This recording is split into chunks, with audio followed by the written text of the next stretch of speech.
Morning all of you. आज का हम लोगों को टॉपिक है वो है इटली का एकीकरण। यूरोप का इतिहास हम पढ़ने जा रहे हैं, है ना। तो ये इम्पोर्टेंट चैप्टर है आप लोगों के लिए, इससे क्वेश्चन लगभग आते रहते हैं आप लोगों के लिए। तो इटली का एकीकरण क्यों हुआ, कैसे हुआ और इसके साथ साथ कब हुआ। ये इंस्टेंट प्रक्रिया तो नहीं थी, एक बार में पूरी हो जाए। ये धीरे धीरे चलने वाली प्रक्रिया थी। इसमें जोड़ तोड़ की राजनीति, एक दूसरे से युद्ध, कूटनीति, संधि, समझौते, सारी चीजें समस्त रूप से साथ साथ चल रही है ना। ये चीज हमें ध्यान रखना है। इसलिए को क्या हुआ, एक फेज में नहीं हुआ, अलग अलग फेज में रहा। इसमें गैरिबॉल्डी इत्यादि अलग अलग काबू इत्यादि लोग रहे, है ना। फेज डिफरेंट फेज के साथ चलता रहा।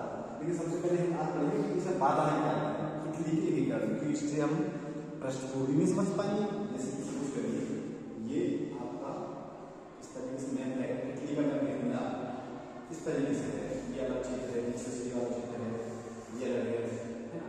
ये क्षेत्र जो आपका इटली है, यहाँ पर है आपका रोम, और ये है सार्डिनिया, और ये है पिटमैन। ये पहले अलग अलग हुआ करते थे। ये जो पूरा मैप है ये समस्त एक साथ नहीं है ना। ये एक मैप नहीं है, मतलब ये अलग अलग रूप से दिखाई पड़ता है। छोटे छोटे रजवाड़े थे, अलग अलग जागीरें थी और लोग बटे हुए थे, है ना। बट के शासन हुआ। तो क्या हुआ कि अब जो राष्ट्रवाद की भावना आई 19वीं शताब्दी में, 18वीं शताब्दी में यूरोप में, वो राष्ट्रवाद की भावना ये अलग अलग राष्ट्रों के निर्माण में सबसे महत्वपूर्ण कारक बनी। ये चीज याद रखनी है आपको।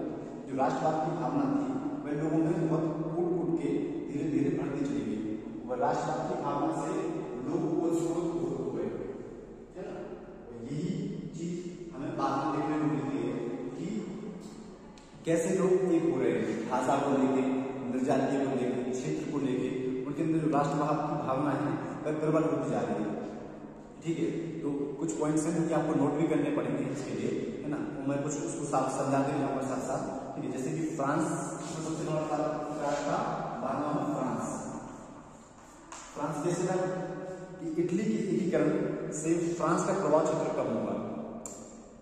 अगर इटली का एकीकरण होता, जो फ्रांस का जो पॉलिटिक्स है वो कमजोर होती इटली के एकीकरण के बाद, है ना। क्योंकि इटली से कई सारे रूप से फ्रांस भी इंटरकनेक्टेड था।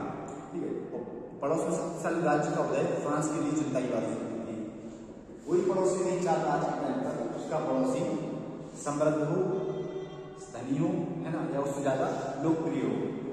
तो इटली और फ्रांस, इसलिए फ्रांस है, ये फ्रांस है, ये इटली है ना, पीछे लगा हुआ है।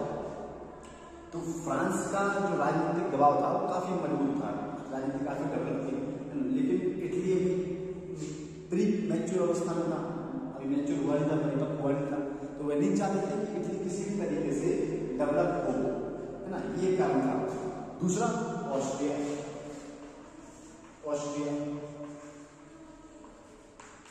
ये क्या था, ये भी पास में था, है ना। इटली का एकीकरण या राष्ट्रीय चेतना का उभार ऑस्ट्रिया के अस्तित्व के लिए चुनौती बन सकता था। क्योंकि इटली का निर्माण होता तो ऑस्ट्रिया का कुछ क्षेत्र ऑस्ट्रिया को छोड़ना पड़ता इटली के लिए। ये क्या बोलते, एक मतलब ऑस्ट्रिया के लिए सबसे कष्टदायी चीज बन गया। ठीक है, उसके प्रभाव क्षेत्र में कमी भी आ जाती है। साथ साथ पड़ोस में शक्तिशाली राष्ट्र का उदय भी राष्ट्र ऑस्ट्रिया के लिए थोड़ी सी खतरनाक स्थिति बना सकता था, है ना। साथ साथ पोप सबसे इंपॉर्टेंट चीज है। यहाँ वेटिकन सिटी,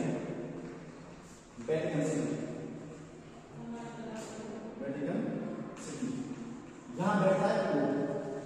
आर्मी से पावरफुल चौथे पांचवें नंबर पे हमेशा बढ़ने के पावरफुल लोगों में पोप रहता है हमेशा से, है ना। तो पोप के द्वारा भी इटली के एकीकरण की विरोध की संभावना थी। यहाँ पर पोप भी एक कारण था। ठीक है, वो भी नहीं चाहता था कि इटली का एकीकरण हो, है ना। तो ये सारी चीजें थी। और साथ साथ वियना सम्मेलन में आपको मैंने बताया था कि जो वियना सम्मेलन हुआ था उसमें कुछ राष्ट्रहितात्मक शक्तियां इकट्ठी हुई थी और उन्होंने इस चीज की वकालत की थी कि हम चाहते हैं कि राष्ट्रतंत्र बना रहे और लोकतंत्र का आविर्भाव ना हो, लोकतंत्र ना हो पाए। और जब इटली का एकीकरण होता तो भाई लोकतंत्र तो आना जरूरी था, है ना। ये चीज क्या बोलते बाधाओं के कारण से, बाधाओं के कारण थे। बाधाओं के अलावा इन चीजों में सबसे इम्पोर्टेंट चीज ये थी कि इटली को एकीकरण जरूरी था। हम फर्स्ट देश के देखें, फर्स्ट देश का एकीकरण किस तरीके से हुआ। फ्रांसीसी क्रांति एवं नेपोलियन के अभियानों के साथ साथ इटली में राष्ट्रीय चेतना का उभार हुआ। अब जैसे नेपोलियन का सबसे बड़ा कारण तो नेपोलियन में था। जहां जहां लोकतांत्रिक क्रांति हुई, लोकतांत्रिक क्रांति का प्रसार हुआ, फ्रेंच रिवॉल्यूशन और नेपोलियन, दो लोगों का नाम, दो चीजों का नाम हमेशा हमेशा याद किया जाता है। नेपोलियन ने लोकतंत्र की भावना को मजबूत किया और विभिन्न राष्ट्रों में लोकतंत्र के उसके क्या मेरिट्स डिमेरिट्स को बताया, तो लोकतंत्र की भावना का प्रचार किया। ठीक है, नेपोलियन ने दो प्रकार से राष्ट्रवादी गतिविधियों को प्रभावित किया। कैसे? सबसे पहले तो उसने इटली में एक राजनीतिक सत्ता की बात की थी, दूसरा आधुनिक प्रशासनिक ढांचा निर्मित किया। उसने क्या किया?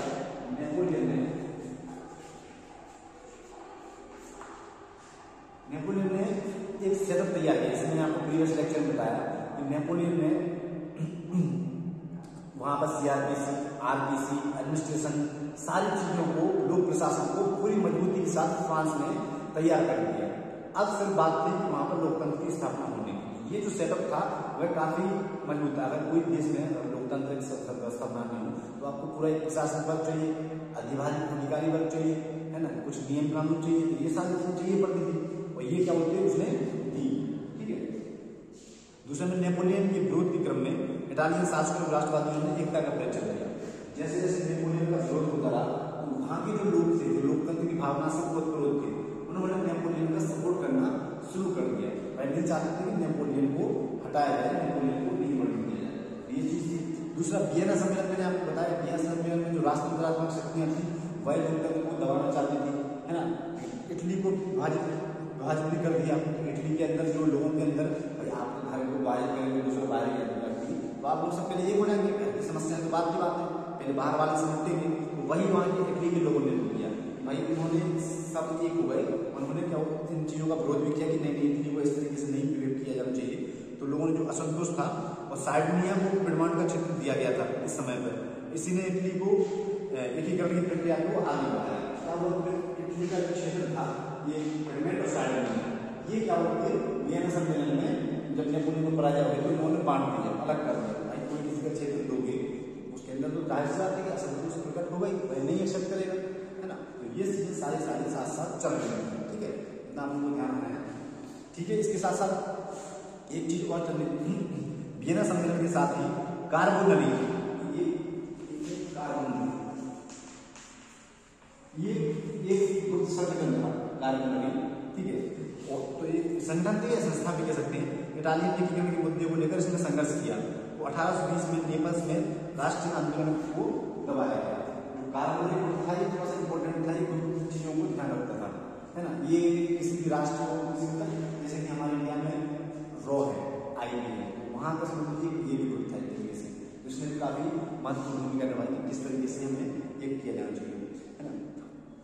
तो पहले चरण में क्या हुआ कि मैजनी जैसे विचार थे, सबसे इंपॉर्टेंट भूमिका है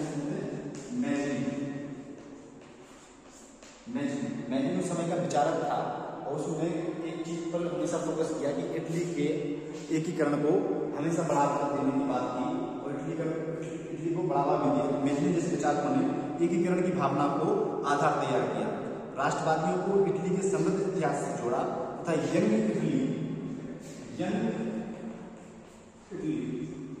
ये इसने एक ग्रुप तैयार किया यंग इटली को आधार बनाकर, और इसने एक संस्था जो बनाई थी, इसने क्या कि आंदोलन का समर्थन भी किया।